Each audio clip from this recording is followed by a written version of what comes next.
No one can deny the transformative power of an effective teacher on the lives of students.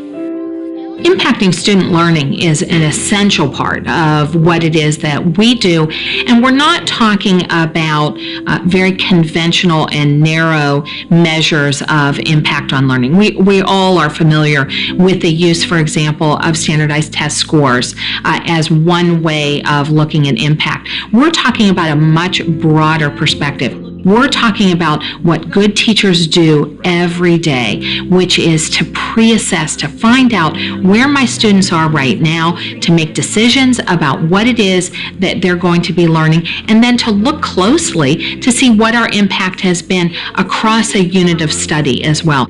Those short-term impacts are as critical as those long-term impacts. What do you think, Katie?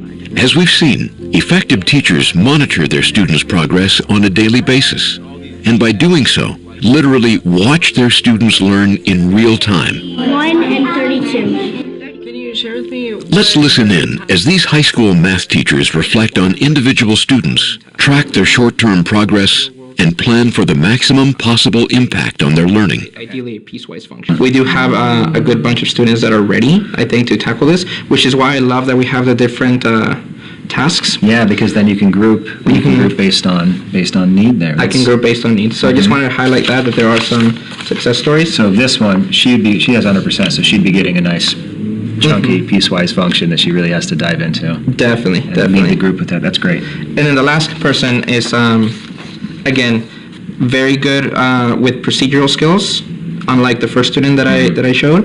Very good with procedural, but just completely did not even attempt. Gotcha. Completely got overwhelmed with the task at hand. This is too much. Not sure where to And start. this is a traditional math student. This is the one who's comfortable with the algebra, and then the second it means Exactly. something, The conceptual part's not there for him. It's Right. just that, let me just give me numbers to plug in. Yeah. I'm good at that.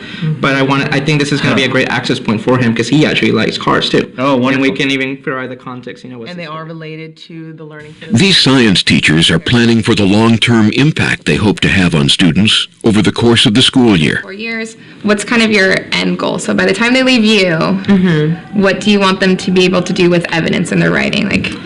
Okay, so I was looking specifically at arguing from evidence on the NGSS website and looked at practice 7, which is engaging in argument from evidence. So I was really for 9th grade, looking at the end of 8th grade and where I want to start them, and then kind of thinking about the progressions throughout the year. So end of 8th grade, it says that students should be able to construct a convincing argument that supports or refutes claims for either explanations or solutions about the natural design world.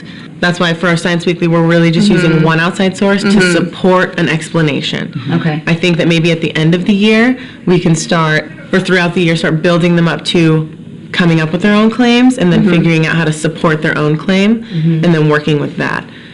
When they get to you, I want them to be able to come up with their own claim and have sufficient evidence to support that. Okay. What do you think about what your classmates... How do teachers know their students are learning? They pay attention to their students' questions and answers. They review student writing. They listen to student language. They eavesdrop on collaborative conversations. They check homework, grade papers, give quizzes, track test scores. And they watch for all those telltale signs of confidence, enthusiasm, and joy of learning. That's how they know their teaching has had a lasting impact on student learning. Put a thumb up if you agree with her.